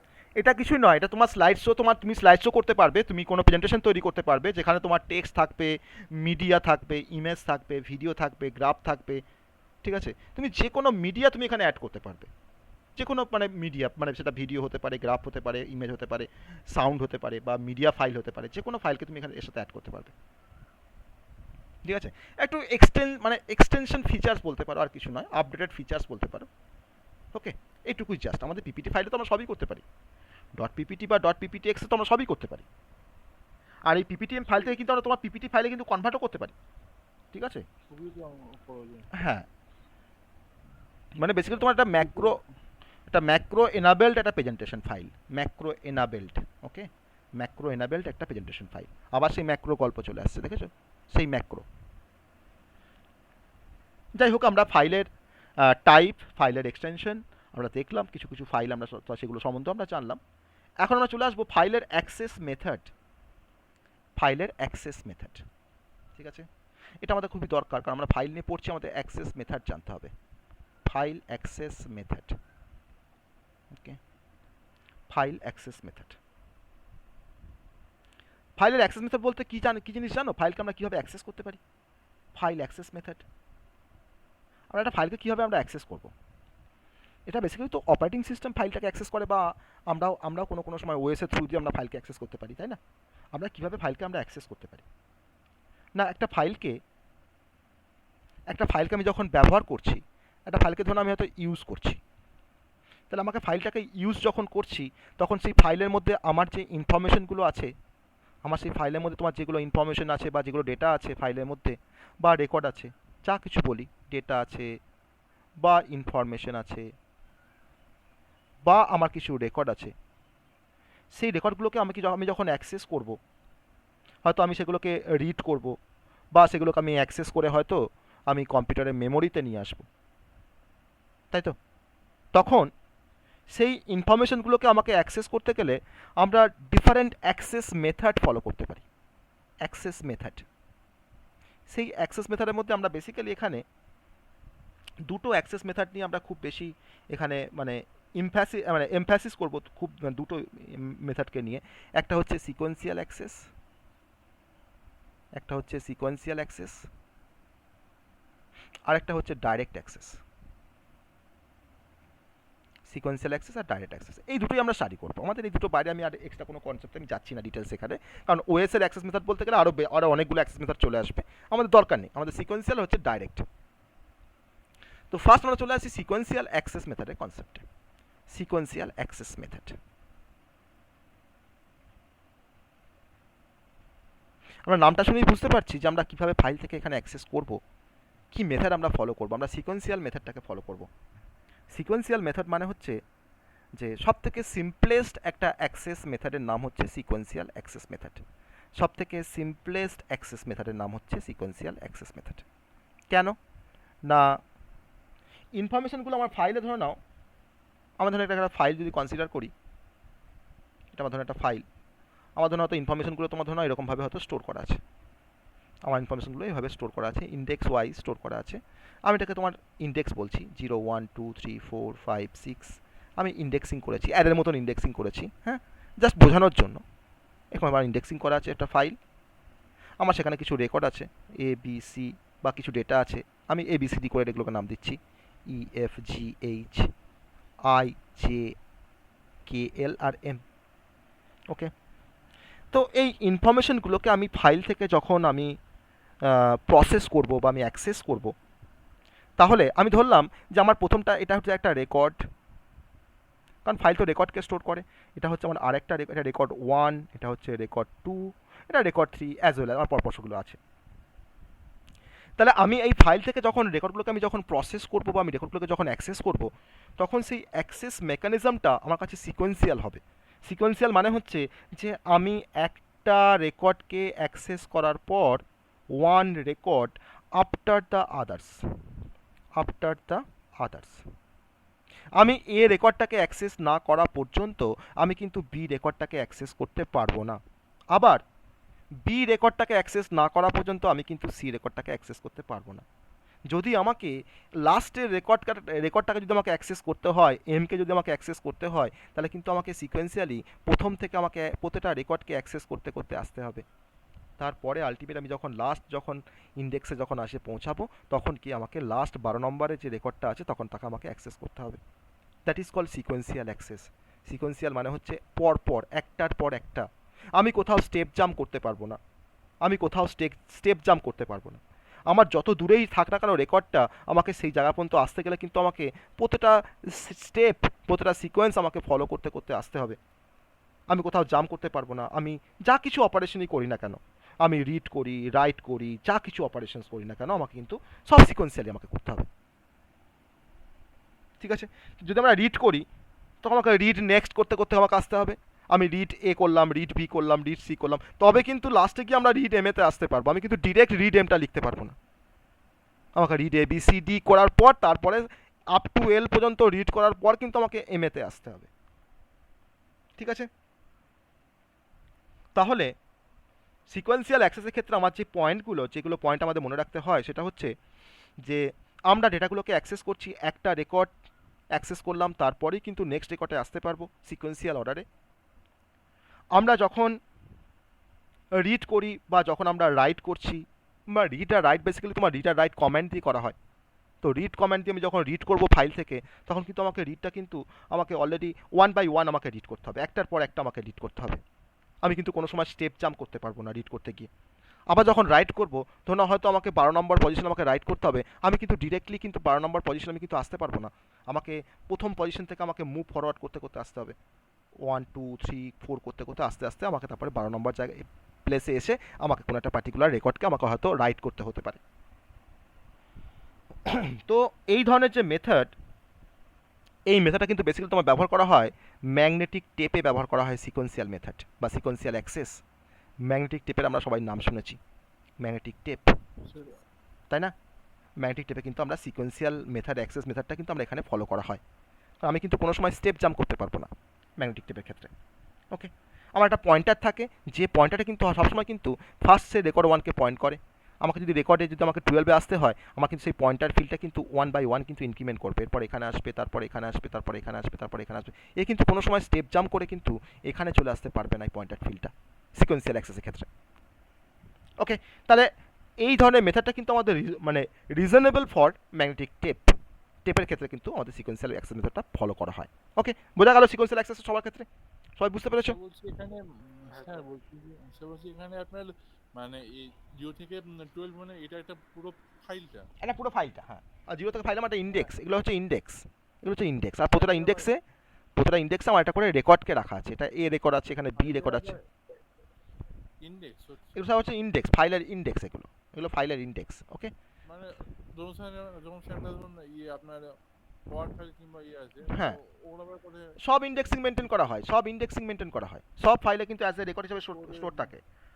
প্রত্যেকটা ফাইল কিন্তু অ্যাজ এ রেকর্ড তোমার স্টোর থাকে। ঠিক আছে, এবার আমরা চলে আসছি ডাইরেক্ট মেথডের কনসেপ্টে, ডাইরেক্ট অ্যাক্সেস মেথড। ওকে, ডাইরেক্ট অ্যাক্সেস মেথড। চলো, মানে এই এই ফাইলে ঢোকার জন্য বেসিক এই থিওরি কনসেপ্টটা কিন্তু সব থেকে বেশি গুরুত্বপূর্ণ। নাহলে কিন্তু তার এবার পরে গিয়ে আমরা দেখো কাজটা করতে আমাদের কত সুবিধা হবে। দেখো, ডাইরেক্ট অ্যাক্সেস মেথড এগুলো সব শেখার পর যে এটাকে অনেক সময় আবার বলা হয় relative access method, direct access method বা রিলেটিভ অ্যাক্সেস মেথড। ওকে, অ্যাক্সেস মেথড। তো ডাইরেক্ট অ্যাক্সেস মেথডের ক্ষেত্রে আমার কোনো পার্টিকুলার কোনো অর্ডার থাকে না। তাহলে মানে বুঝতেই পারছি আমরা এখন যে যদি আমার কোনো অর্ডার যদি না থাকে, কোনো পার্টিকুলার অর্ডার যদি না থাকে, তাহলে আমরা যখন যাকে খুশি আমরা অ্যাক্সেস করতে পারি বা রিড করতে পারি, বা যখন যে কোনো প্লেসে গিয়ে আমি রাইট করতে পারি, তাই না? সিকোয়েন্সিয়ালের ক্ষেত্রে আমার যেমন একটা পার্টিকুলার অর্ডার ছিল যে আমাকে অর্ডারটাকে মেনটেন করতে হবে 1 বাই 1, কিন্তু ডাইরেক্ট অ্যাক্সেস মেথডে কিন্তু আমার কিন্তু কোনো পার্টিকুলার অর্ডার থাকছে না। তাহলে আমরা এই ডাইরেক্ট অ্যাক্সেস করে আমি কোনো ফাইল থেকে আমরা র্যাপিডলি কোনো ডেটাকে আমরা যেমন রিড করতে পারি, তাহলে আমরা র্যাপিডলি তোমার ডেটা রিড করতে পারছি, অ্যাজ ওয়েল অ্যাজ আমরা র্যাপিডলি কোনো ডেটাকে আমরা রাইট করতে পারছি আমাদের ফাইলের মধ্যে, তাই না? করতে পারি, এটা বলতে পারি আমরা র্যাপিডলি রিড রাইট অপারেশনটাকে পারফর্ম করতে পারি। তো আমাদের যে ডিস্ক আছে, আমাদের যে হার্ড ডিস্ক, আমরা কিন্তু হার্ড ডিস্কের যে মডেলটা, ডিস্কের যে মডেল, তো সেই মডেলটা কিন্তু basically based on direct access, direct access. আমরা ডিস্কের যে কোনো ট্র্যাক, যে কোনো সেক্টর কিন্তু আমরা অ্যাক্সেস করতে পারি, কারণ ডিস্ক তো আমাদের ট্র্যাক আর সেক্টরে তো ডিভাইড করা থাকে, তাই না? তো আমি যে কোনো ডিস্কের যে কোনো পজিশনে কিন্তু আমরা মুভ করতে পারি। আমি যে কোনো ড্রাইভকে যখন তখন আমি কিন্তু অ্যাক্সেস করতে পারি। আমি একটা পার্টিকুলার ড্রাইভের ভেতরে ঢুকে আমি তার থেকে তোমার যে কোনো ফোল্ডারকে আমরা অ্যাক্সেস করতে পারি যখন তখন।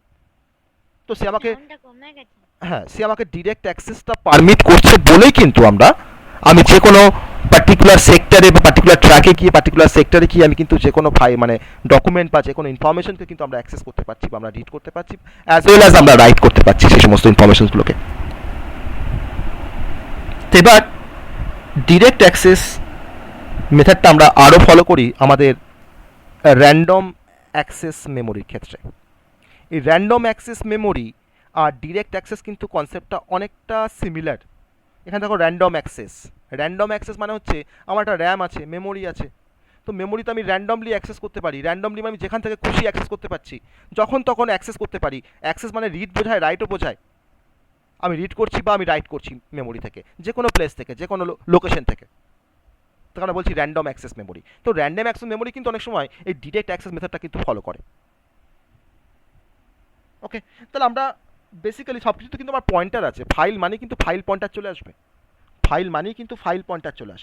তাহলে এখন যদি আমরা বলি যে আমাদের কোন মেথডটা সব থেকে সুটেবল বা কোন মেথড সব থেকে পারফেক্ট আমাদের ডেটাগুলোকে অ্যাক্সেস করার ক্ষেত্রে, কোন মেথড সব থেকে beneficial, direct access Direct method. access। তাহলে ডাইরেক্ট অ্যাক্সেস মেথড কিন্তু more beneficial than the sequential access. মানে ওকে, র্যান্ডম অ্যাক্সেসটা হ্যাঁ, ডাইরেক্ট অ্যাক্সেস বা র্যান্ডম অ্যাক্সেস বলছি, সব থেকে কিন্তু বেনিফিশিয়াল হচ্ছে আমাদের ডাইরেক্ট অ্যাক্সেস মেথড, ঠিক আছে, সিকোয়েন্সিয়াল অ্যাক্সেস থেকে। তাহলে অনেক সময় তোমার ইন্টারভিউ কোশ্চেনে জিজ্ঞেস করে যে ফাইলের অ্যাক্সেস মেথডটা আমরা ডাইরেক্ট মেথডটা কেন suitable over the sequential access method. সেটা আমরা কিছু রিজন আমরা দেখাতে পারবো, তাহলে আমাদের হার্ড ডিস্ক কি অ্যাক্সেস মেথডকে ফলো করে,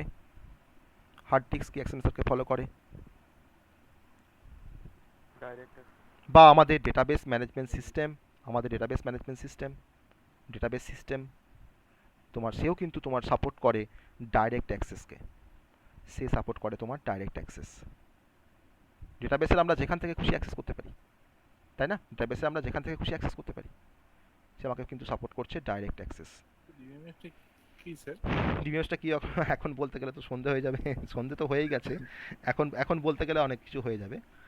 ডিবিএমএসটা এক কথায় বলতে গেলে আমরা ডেটাগুলোকে আমরা অর্গানাইজড করে রাখতে পারছি, যার মধ্যে প্লাস তার সাথে আমরা তার আমরা ম্যানেজমেন্টের সমস্ত দায়িত্ব নিয়ে নিচ্ছি, যে ডেটাগুলো কীভাবে ম্যানেজ করা যাবে, আমরা কীভাবে এফিসিয়েন্টলি তার থেকে রিট্রিভ করতে পারবো, কীভাবে অ্যাক্সেস করতে পারবো, কীভাবে ডেটাগুলোকে ইনসার্ট করবো, কোথায় ইনসার্ট হবে, আমি কীভাবে রিনেম করতে পারবো ডেটাগুলোকে, ডেটার উপরে যে কোনো মডিফিকেশনস অপারেশনস আমরা কীভাবে পারফর্ম করতে পারবো।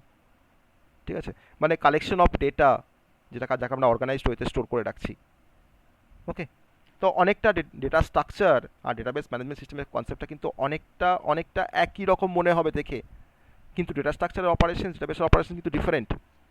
ওকে, তো আমরা আসবো ডেটাবেস আমাদের পরের সেমিস্টারে আছে, তখন তোমরা পড়বে ডেটাবেস ম্যানেজমেন্ট সিস্টেম। তাহলে আমরা অ্যাক্সেস মেথডটা আমরা পড়লাম এখানে, আমাদের ফাইলের অ্যাক্সেস মেথড। আমরা এখন যেটা দেখবো সেটা হচ্ছে ফাইল অপারেশনস। ফাইলের মধ্যে আমরা কী কী অপারেশন করতে পারি। ফাইল অপারেশনস, ফাইল আমাকে কী কী অপারেশনস করতে আমাকে সাপোর্ট করে। File operations number one, file operations in C. সিতে আমরা ফাইলে কী কী অপারেশনস, আমরা ফাইলের উপরে কী কী অপারেশনস আমরা করতে পারবো। ওকে, ফাইলের উপরে কী কী অপারেশনস আমরা করতে পারবো। ফাইল অপারেশনস বলতে বোঝায় যে আমরা ফাইল থেকে কী কী অপারেশনস আমরা পারফর্ম করতে পারি।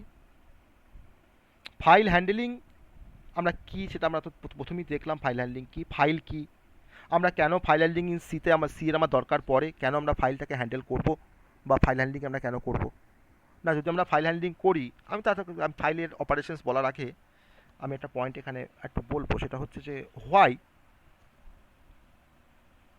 Do we need file handling in C. আমাদের কেন এটা দরকার পড়ে, আমরা কেন এটার প্রয়োজন অনুভব করেছি না। ফার্স্ট আমার যে পয়েন্টটা সেটা হচ্ছে রিইউজিবিলিটি।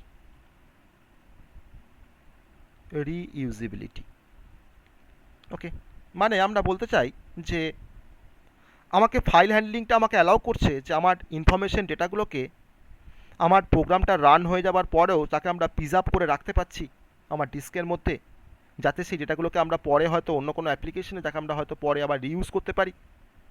That is the reusability. Number two হচ্ছে সেভস টাইম। ঠিক আছে, তো কিছু প্রোগ্রাম বা কিছু অ্যাপ্লিকেশনে রান করার জন্য অনেক সময় তার দরকার পড়ে একটা লার্জ অ্যামাউন্ট অফ ইনপুটকে ইউজারের কাছ থেকে। তাহলে সেই সময় যদি লার্জ অ্যামাউন্ট অফ ইনপুটটা যদি তোমার ইউজার যদি তোমার ইনপুট দিতে চায় কিবোর্ড থেকে, তো সেখানে অনেকটা টাইম চলে যাবে। তাহলে এখন যদি আমার প্রোগ্রামটা ইনপুটটা যদি আমরা ইনপুট ডিভাইসের থ্রুতে যদি আমরা না দিই, যদি আমি বলি যে হ্যাঁ ইনপুটটা তুমি ফাইল থেকে তুমি রিড করো, তখন কিন্তু আমার প্রোগ্রামটা কিন্তু ফাইল থেকে ইনপুটটাকে রিড করবে। তাহলে আমাকে ইনপুট দেওয়ার যে টাইমটা সেটা আমার কাছে সেভ হয়ে যাচ্ছে। আমি জাস্ট সেই ফাইলটাকে ইনপুট দিচ্ছি আমার প্রোগ্রামটা সেই ফাইল থেকে তার রিকোয়ার্ড যে ডেটাগুলো তার দরকার, লার্জ অ্যামাউন্ট অফ ডেটা, সে কিন্তু সেখান থেকে সেগুলোকে রিড করছে। তাহলে এখন আমার কাছে পুরো কনসেপ্টটা উল্টো রকম, যে আগে আমরা ইনপুট ডিভাইস থেকে ইনপুট দিতাম, এটা আমার ইনপুট ডিভাইস, আমি সেখান থেকে ইনপুট দিতাম, আমার প্রোগ্রাম ইনপুট ডিভাইস থেকে ইনপুটটাকে নিয়ে আমার প্রোগ্রামটা কী করতো, প্রসেস করার পর আমাকে কী করতো, আমাকে আউটপুট ডিভাইসে সেটাকে আমাকে ডিসপ্লে করতো, এখান থেকে আমাদের ইনপুট টিচার এখানে আমাদের আউটপুটটাকে ডিসপ্লে করছে। এটা আমার কাছে টার্মিনাল, এটা আমাদের কাছে কিবোর্ড, আর এটা আমাদের কাছে হচ্ছে মনিটর, কনসোল ইনপুট আউটপুট। আর এখন ফাইলের কনসেপ্টটা শেখার পর আমরা এখন বলবো যে আমাদের প্রোগ্রাম আর ইনপুট ডিভাইস থেকে ইনপুট নেবে না, আমাদের প্রোগ্রাম এখন ইনপুট নেবে কার থেকে, ফাইল থেকে। ফাইলটা আমার কাছে এখন input device, input media.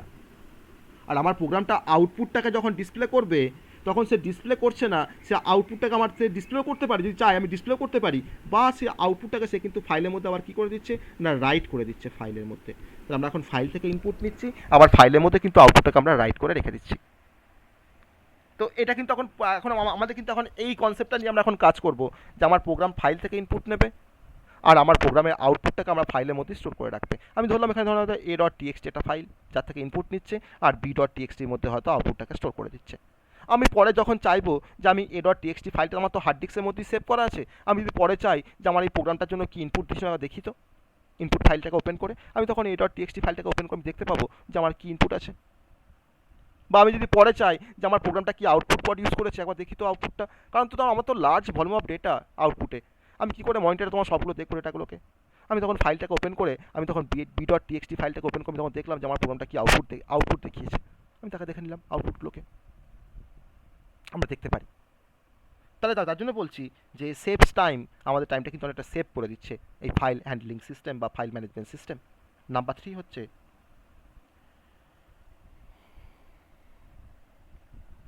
Portability. Number third যে পয়েন্টটা সেটা হচ্ছে পোর্টেবিলিটি।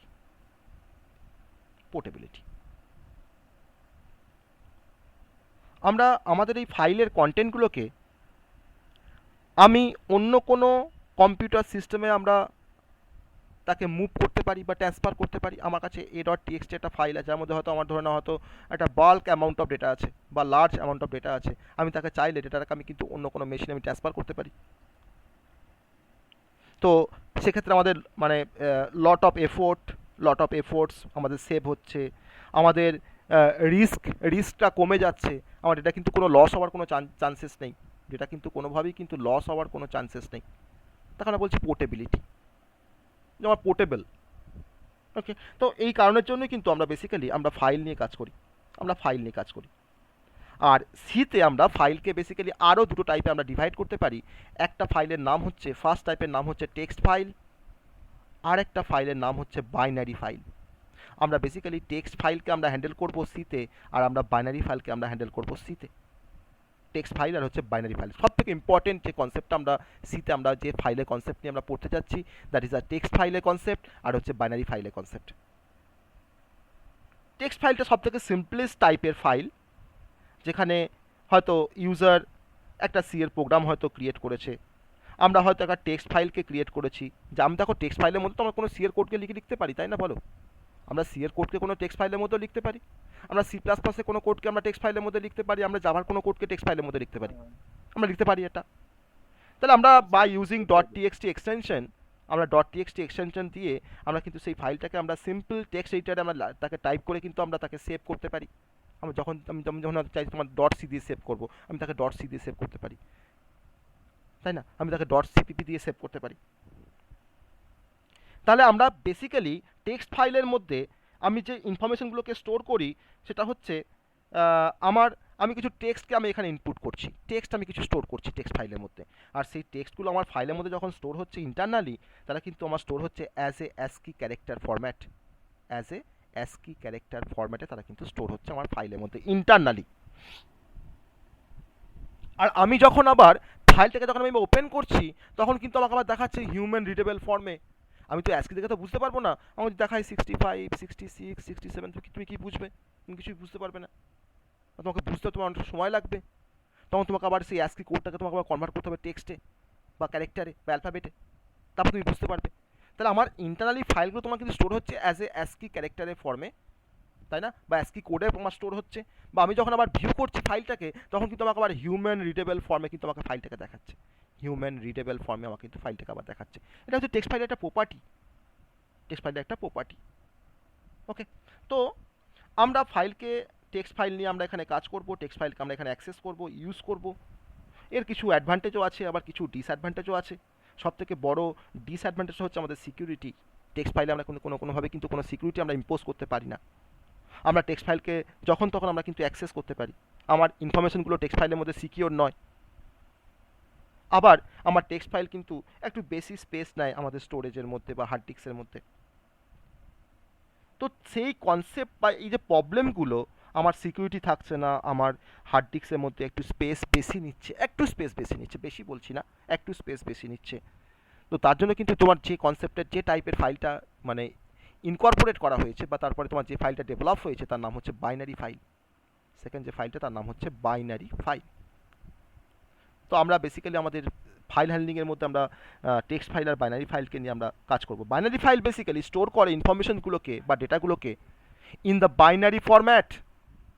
আমি হয়তো এবিসিকে স্টোর করছি, আমার কিন্তু এবিসি, তোমার কিন্তু এবিসি ফর্মে কিন্তু তোমার স্টোর থাকছে না, তাহলে তোমার কী ফর্ম্যাটে স্টোর থাকছে না বাইনারি ফরম্যাট, মানে 1-0 ফর্মে কিন্তু আমার এই ডেটাগুলো বা ইনফরমেশনগুলো আমার স্টোর থাকছে বাইনারি ফরম্যাটে, মানে 1-0 ফর্মে 0 আর 1s-এর কালেকশন হিসেবে আমার স্টোর থাকছে। বা যেখানে তোমার ইউজ করা হয় বাইনারি নাম্বার সিস্টেম, তাহলে একটা 1-0কে স্টোর করতে আমার তো অবশ্যই আমার কম স্পেস লাগবে ওভার দ্য টেক্সট ফাইল। একটা অ্যাস্কিকে তোমার একটা অ্যাস্কি ভ্যালুকে স্টোর করতে তোমার যতটা স্পেস লাগবে আমার নিশ্চয়ই 0-1কে স্টোর করতে নিশ্চয়ই আমার কম স্পেস লাগবে, তাই না? বলতে পারি আমরা। আবার আমরা টেক্সট ফাইলের থেকে বাইনারি ফাইল থেকে আমি খুব সহজে অ্যাক্সেস করতে পারি, ইজিলি অ্যাক্সেস করতে পারি। আর বাইনারি ফাইল তোমার যে এক্সটেনশনের থ্রু দিয়ে আমরা ক্রিয়েট করি তার এক্সটেনশনটা হচ্ছে .bin। আর আমরা বাইনারি ফাইল দিয়ে আমি টেক্সট ফাইলে তোমার যা কিছু ড্রব্যাক আছে সেগুলো কিন্তু আমরা মানে ওভারকাম করতে পারি, তাই না? তো এবার আবার দেখো বাইনারি ফাইলটা আমার কিন্তু মেশিন ডিরেক্টলি এটাকে বুঝতে পারে, তাকে আর কোনোভাবে ইন্টারপ্রিটেশন করা দরকার পড়ছে না বাইনারি ফাইলটাকে। আর বাইনারি ফাইলটা কিন্তু আমার বাইনারি ফাইলের মধ্যে আমার ইনফরমেশন কিন্তু মাচ মোর সিকিওর। তাহলে আমরা সি প্রোগ্রামে ডেটা ফাইলকে আমি যখন নিয়ে কাজ করব বা ডেটা ফাইল নিয়ে আমি যখন স্টোর করার কথা ভাববো, তখন সবথেকে কিন্তু আমার বাইনারি ফাইলটা সবথেকে কিন্তু সবথেকে safe over the text file. ঠিক আছে, তাহলে আমরা দুরকম ফাইলের কনসেপ্ট পড়লাম, text file and binary file. তো আমরা টেক্সট ফাইল বাইনারি ফাইল নিয়ে দুটো ফাইলকে নিয়ে আমরা কাজ করব। জাস্ট তাদের মধ্যে আমরা সব কিছু ইনফরমেশনকে স্টোর করে রাখতে পারি। কেউ স্টোর করে অ্যাজ এ অ্যাস্কি ফরম্যাট, আবার কেউ তোমার স্টোর করে রাখে as a binary format. That is the difference. Okay, তো এবার আমরা পড়ছিলাম ফাইল অপারেশনস। ফাইলে কী কী টাইপের আমরা অপারেশনস করতে পারি একটা ফাইলের মধ্যে।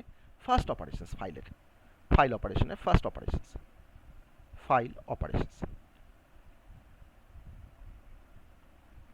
নাম্বার 1, আমাকে কোনো একটা ফাইলকে নিয়ে যখন আমাকে কাজ করতে হবে, আমি ধরুন একটা ফাইলকে নিয়ে কাজ করবো, আমি ধরুন একটা ফাইলকে নিয়ে কাজ করবো a.txt, তাই তো? তাহলে একটা ফাইলের মধ্যে আমরা বেসিক্যালি আমরা নর্মালি, আমি এখন ফাইলের কনসেপ্ট ধরুন জানি না, আমরা শীতে কোনো ফাইল হ্যান্ডলিং আমরা জানি না। একটা ফাইলকে নিয়ে কাজ করতে গেলে ফার্স্টে আমি ধরুন ফাইল থেকে আমি হয়তো ফাইলের মধ্যে কী আছে আমি দেখবো, ফাইলের কন্টেন্টগুলো আমি ভিউ করবো। তাহলে আমাকে ফার্স্ট কী করতে, ফাইলটা আমাকে ওপেন করতে হবে, তাই তো? ওপেন করতে হবে তো ফাইলটাকে। তাহলে ওপেন এ ফাইল, আমরা একটা ফাইলকে ওপেন করতে পারি। তো সেই ফাইলটা আমাদের নতুন ফাইল হতে পারে, আমি ধরুন হয়তো কিছু রাইট করবো ফাইলটার মধ্যে, তাহলে আমাকে একটা নতুন ফাইলকে আমাকে ওপেন করতে হবে যার মধ্যে আমি রাইট করবো। বা যদি আমি চাই যে আমি এক্সিস্টিং ফাইলের মধ্যে কিছু রাইট করবো, আমি তখন এক্সিস্টিং ফাইলটাকে ওপেন করবো। তাহলে ওপেন এ ফাইল একটা অপারেশনস। আমরা ফাইলের মধ্যে কোনো ডেটাকে আমরা রাইট করতে পারি, তাহলে write data into the file. আমি ফাইল থেকে কোনো ডেটাকে আমরা রিড করতে পারি, তাহলে read data from the file. তো this are the basic operations, ফাইলের বেসিক অপারেশনস। ওকে, আমরা একটা ফাইলকে আমরা রিনেম করতে পারি, রিনেমিং এ ফাইল। একটা ফাইলকে আমরা ডিলিট করতে পারি,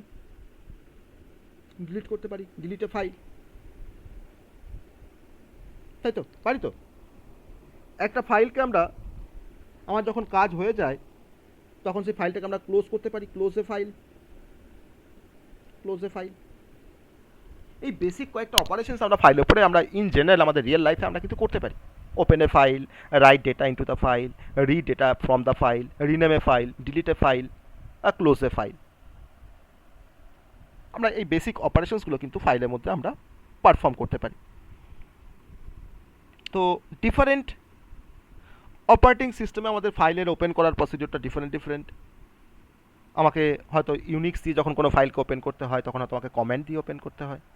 উইন্ডোজে হয়তো আমরা মাউস দিয়ে কোনো ফাইলকে আমরা ডবল ক্লিক করে ওপেন করতে পারি, বা রাইট ক্লিক করে আমরা ওপেনে ক্লিক করে আমরা ফাইলটাকে ওপেন করতে পারি, তাই না? তো ডিফারেন্ট সিস্টেমের ক্ষেত্রে আমাদের ডিফারেন্ট ফাইলের কিন্তু কনসেপ্ট। তো আমরাও সিতেও আমরা ডিফারেন্ট টাইপের আমরা high level input output function আমরা পারফর্ম করতে পারি আমাদের ফাইলের মধ্যে। Different high level input output function আমরা পারফর্ম করতে পারি আমাদের ফাইলের মধ্যে সিতে। কী সি দিয়ে আমরা কী টাইপের ফাংশন পারফর্ম করতে পারি সেটা আমরা এখন দেখবো যে সি দিয়ে আমরা কোন কোন টাইপের ফাংশনকে পারফর্ম করতে পারি। নাম্বার 1 হচ্ছে আমি ফাইলটাকে ওপেন করতে গেলে, একটা ফাইলকে ওপেন করতে গেলে আমাকে যে ফাংশন দিয়ে আমাকে ফাইলটাকে ওপেন করতে হয় সেই ফাংশনটার নাম হচ্ছে এফ ওপেন। পরে আমি তার ডিটেলসে আসবো যে এফ ওপেন ফাংশন দিয়ে কীভাবে কোনো ফাইলকে ওপেন করা হয়। ফাংশনের নাম হচ্ছে এফ ওপেন। প্রত্যেকটা ফাংশনের আগে এখন করে একটা করে এফ যোগ হয়ে যাবে, যেহেতু আমি ফাইলের ফাংশন পড়ছি এগুলোকে। নাম্বার 2 হচ্ছে আমি একটা ফাইলকে ক্লোজ করব। আমি একটা ফাইলকে ক্লোজ করব, ক্লোজ এ ফাইল। একটা ফাইলকে ক্লোজ করতে গেলে আমাকে যে ফাংশনটা ইউজ করতে হয় তার নাম হচ্ছে F close. F close function দিয়ে আমি কোনো ফাইলকে ক্লোজ করতে পারি। ঠিক আছে, আমি একটা ফাইল থেকে আমি কোনো ক্যারেক্টারকে রিড করব, আমি ক্যারেক্টার ওয়াইজ আমি রিড করব ফাইল থেকে। ঠিক আছে, তাহলে কোনো ক্যারেক্টারকে রিড করতে গেলে ফাইল থেকে আমাকে যে ফাংশনটা ব্যবহার করতে হয় তার নাম হচ্ছে এফ। আমি এখানে ফাংশনের নামটা লিখে দিচ্ছি, to read a character, read a character. আমি কোনো ক্যারেক্টারকে রিড করতে গেলে আমাকে যে ফাংশনটা ব্যবহার করতে হয় তার নাম হচ্ছে F get C. F get C function. আমি কোনো ক্যারেক্টারকে যখন ফাইলের মধ্যে যখন রাইট করতে চাইবো, write a character, write a character, তখন আমরা যে ফাংশনটা ব্যবহার করতাম নাম হচ্ছে F put C. F put C. Okay, আমি একটা ফাইলকে আমি সেট অফ ডেটা ভ্যালু ফাইলের মধ্যে আমি এখন রাইট করব, সেট অফ ডেটা ভ্যালু, যার মধ্যে আমার ইন্টিজার আছে, ক্যারেক্টার আছে, ফ্লোট আছে, সব কিছু। তাহলে set of data value, set of data ভ্যালুকে আমি যখন রাইট করতে চাইবো আমাদের ফাইলের মধ্যে, কোথায় রাইট করবো না, ফাইলের মধ্যে রাইট করছি। বেসিক্যালি সেট অফ ডেটা ভ্যালুকে আমি রাইট করছি ফাইলের মধ্যে, তখন তার জন্য আমরা যে ফাংশনটাকে ব্যবহার করব তার নাম হচ্ছে এফ প্রিন্টএফ। তার নাম হচ্ছে এফ প্রিন্টএফ। ওকে, এফ প্রিন্টএফ ফাংশন দিয়ে আমি কোনো সেট অফ ডেটা ভ্যালুকে আমি ফাইলের মধ্যে রাইট করতে পারি। আবার আমি ফাইল থেকে যখন আমি সেট অফ ডেটা ভ্যালুকে যখন আমি রিড করতে চাইবো, সেট অফ ডেটা ভ্যালুকে আমি যখন ফাইল থেকে যখন রিড করতে চাইবো, ঠিক আছে, ফাইল থেকে আমি যখন রিড করতে চাইবো তখন তার জন্য আমরা ব্যবহার করব F scanf. F scanf. Okay, F scanf. Number 7 আমি শুধুমাত্র ইন্টিজারকে আমি ফাইল থেকে রিড করব, শুধুমাত্র ইন্টিজারকে আমি ফাইল থেকে রিড করব। আমার যেগুলো ইন্টিজার আছে আমি তাকে রিড করব ফাইল থেকে। আমি তখন ব্যবহার করব read an integer. Read an integer. তার জন্য আমরা যে ফাংশনটা ব্যবহার করব তার নাম হচ্ছে get W. Get W function দিয়ে আমি কোনো ইন্টিজারকে আমরা রিড করতে পারি ফাইল থেকে। আবার আমি হয়তো ফাইলের মধ্যে আমি কোনো একটা ইন্টিজারকে আমরা রাইট করব, write an integer, write an integer to a file, to the file. তার জন্য আমি এখানে ব্যবহার করব পুট ডাব্লু। পুট ডাব্লু দিয়ে আমি কোনো ইন্টিজারকে ফাইলের মধ্যে রাইট করতে পারি। বাট কোনো সময় এফ গেট ডাব্লু বলা হয়, এফ পুট ডাব্লু বলা হয়। এটা কিন্তু আমি দুটো কি বলতে পারি, এফ গেট ডাব্লু আর গেট ডাব্লু কিন্তু সেম। ওকে, আবার এফ আমি পুট ডাব্লু বলছি বা এফ পুট ডাব্লু বলছি সেটা কিন্তু তোমার সেম, দুটো কিন্তু একই। ওকে, দুটো কিন্তু একই। আবার নাম্বার 9, আমি ফাইলের তো একটা করে পয়েন্টার থাকে, যে কোনো ফাইলে একটা করে পয়েন্টার থাকে। আমি সেই পয়েন্টারটাকে হয়তো আমি সেই মানে পজিশনটাকে, ফাইলের পজিশনটাকে আমি সেট করতে পারি একটা ডিজায়ার্ড পয়েন্টে। কীরকমভাবে, তার এক্সাম্পল কীরকম, ধরো তুমি একটা মুভি চালিয়েছো, তোমার ভিএলসি প্লেয়ারে তুমি একটা মুভি চালিয়েছো, তাহলে তোমার একটা ফাইল তোমার এখন রান করছে, তোমার একটা ফাইল একটা মিডিয়া ফাইল তোমার রান করছে এখন, বা ভিডিও ফাইল রান করছে। তোমার এখন স্টার্টিংয়ে তোমার ধরো এখানে তোমার হয়তো তোমার এখন 6 স্লাইডারটা তোমার এখন এখানে আছে। তুমি চাইলে তুমি কিন্তু এটাকে তুমি মুভ করে তুমি কিন্তু এখানে নিয়ে আসতে পারো, তখন তোমার মুভিটা একটু পেরিয়ে যাবে, 10 মিনিট বা 15 মিনিট হয়ে যাবে। তুমি সেখানে তুমি মুভ করতে পারো তোমার পয়েন্টারটাকে, বা তুমি পয়েন্টারটাকে তুমি সরিয়ে তুমি এখানে নিয়ে আসতে পারো, পারি তো আমরা। তাই সেই কাজটা করতে গেলে আমাকে মানে আমরা বেসিক্যালি আমার পয়েন্টটাকে আমি সেট করছি আমার ফাইলের মধ্যে, যে আমি কোন পয়েন্ট থেকে দেখা স্টার্ট করবো বা কোন পয়েন্টটাকে আমি অ্যাক্সেস করবো। আমি চাইছি ধরো হয়তো সব থেকে তোমার ধরো তো অ্যাকশনের সিনটা হয়তো আমি দেখবো, আমি তখন কী করছি, আমার যে 6 স্লাইডারটা আছে তাকে আমি মুভ করে নিয়ে যাচ্ছি আমার সেই পার্টিকুলার পজিশনে, করতে পারি আমরা এটা। তো সেই কাজটা করার জন্য তাকে আমি বলছি যে set the position to a desired point in the file. Set the position to the, বা টু দ্য না করে, টু এ ডিজায়ার্ড পয়েন্ট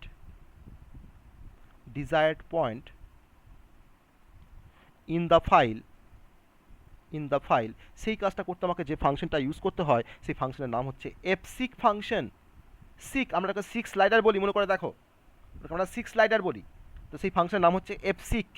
এফসিক দিয়ে আমি পার্টিকুলার পজিশনে কিন্তু নিয়ে যেতে পারবো আমার এই পয়েন্টারটাকে বা পজিশনটাকে।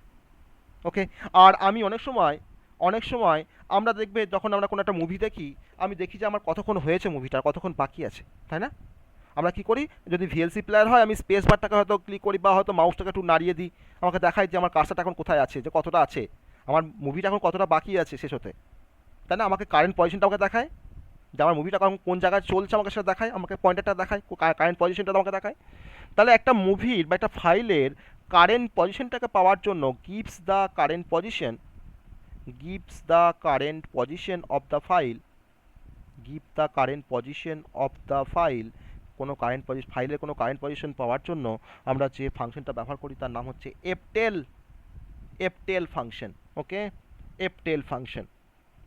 আবার অনেক সময় হয়তো আমার মনে হচ্ছে যে একটা ভালো একটা গান এসছে, একটা ভালো ভিডিও, একটা সং এসছে, যা আমার দেখতে খুব ভালো লাগছে, আমি একবার দেখলাম, আমি আবার কি করছি না, আমার পয়েন্টটাকে আমি আবার পজিশনটাকে তোমার সেট করে হয়তো আবার প্রথমে নিয়ে চলে আসছি, আবার তোমার দেখছি সেই গানটাকে কীভাবে করতে পারি না, তার জন্য আমাকে যে ফাংশনটা ব্যবহার করতে হয় তার নাম হচ্ছে রিওয়াইন্ড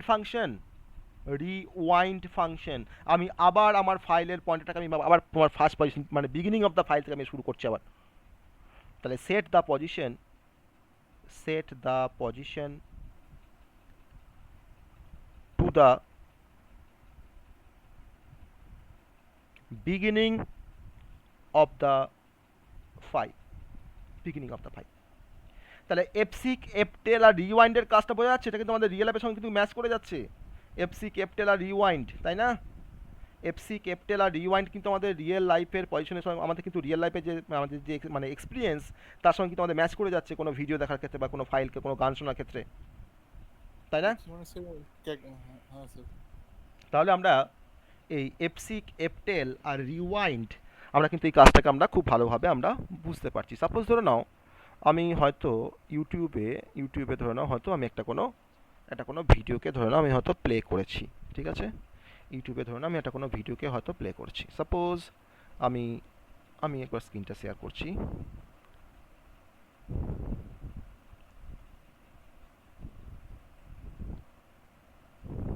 সেগুলি আমাদের এফটা স্যার লিখতে হবে স্যার, এটা কোনটা লিখতে হবে? স্যার না লিখতে কোথায় এফটা লিখতে হবে? যেখানে লিখেছি সেখানে এফটা লিখবে, আর যেখানে লিখিনি সেখানে লিখবে না, তাই না? যেখানে লিখেছি সেখানে লিখবে, যেখানে লিখিনি সেখানে লিখবে না। হ্যাঁ, এবার দেখো আমি দেখো এখানে একটা ভিডিও ধরো এখানে তোমার প্লে করছি, ঠিক আছে? সবাই দেখতে পাচ্ছ নিশ্চয়ই আমার ইয়েটা, ইউটিউবের উইন্ডোটা সবাই নিশ্চয়ই দেখতে পাচ্ছ? হ্যাঁ, দেখা যাচ্ছে। তো আমি দেখো এখানে দেখো সার্চ করছি স্টোরেজ ক্লাস ইন সি। তো স্টোরেজ ক্লাস ইন সি দিয়ে দেখা যাক আমার কোন ভিডিওটা এখানে আছে, ইউটিউবে কোনটা দেখাচ্ছে। দেখো এখানে দেখাচ্ছে একটা স্টোরেজ ক্লাস ইন সি, তাই না? এটা হচ্ছে আমাদের ভিডিওটা, আমার ক্লাসের ভিডিওটা, স্টোরেজ ক্লাস ইন সি। আমি ধরো এটাকে তোমার প্লে করছি, ভিডিওটাকে আমি এবার প্লে করছি, ঠিক আছে? ভিডিওটাকে প্লে করলাম, তাহলে আমার ভিডিওটা এখন প্লে হয়েছে, ঠিক আছে? ওকে, আমি ধরো এটাকে তোমার প্লে করেছি, আমি ধরো সাউন্ডটাকে আমি এখানে মিউট করে দিই। হ্যাঁ, আমি সাউন্ডটাকে মিউট করে দিলাম, ঠিক আছে? তাহলে এখন আমার ফাইলের কারেন্ট পজিশন কোনটা?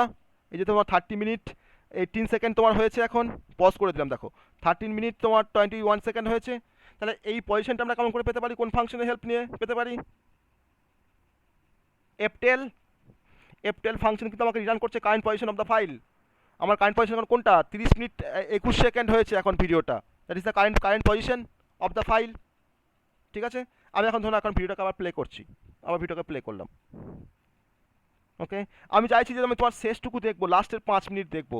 আমি দেখো এটাকে তোমার বলা হয় 6 স্লাইডার, এই দেখো আমি তোমার টানছি, এটাকে বলা হয় 6 স্লাইডার, ঠিক আছে?